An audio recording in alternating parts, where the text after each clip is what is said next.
In that same speech in Miami that you referenced, the president, as a candidate, said he would talk directly to the Cuban government without preconditions, but with a clear agenda. But he's also said that he's not going to lift the trade embargo because there are certain steps he wants the government to take that, and not give up that leverage first. So it kind of sounds like he's saying two things. First, it's talk without preconditions, then setting conditions in order for relations to move forward. You may have something on this too, but I think that I think the president has made clear that he is willing to talk to our adversaries. I think at the same time the president has said repeatedly that is not talk for talk's sake. Whether that's with, whether that, despite what adversary that might be. But I think that the actions that were taken today are intended to, as I said, open up the flow of information to facilitate that information from getting directly to the getting directly to the Cuban people, and to set up a system whereby we see some results.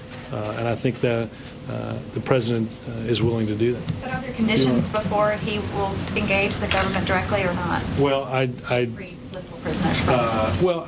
do think there are steps that we would that the Cuban government can and must take, and I think, as Dan said, the actions that the government undertakes regarding remittances should stop immediately. Do you have anything to add to that? Yes, sir. Why are you and Dan making this announcement and not the president? I mean, he's here, right? He's in the building.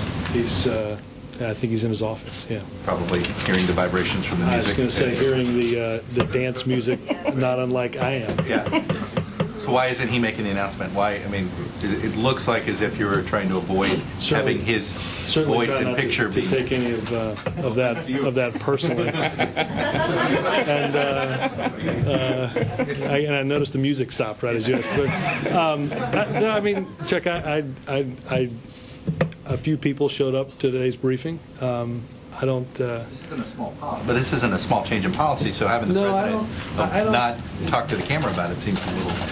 Like a political no. Again, I'm standing in the White House briefing room as the spokesperson for the President of the United States. I assume that when you ask me questions when we get to pirates or anything else, that my answer won't seem less than what any president would make as I undertake that task. The president is doing today what the president promised he would do, not only on camera, but in Florida many months ago. So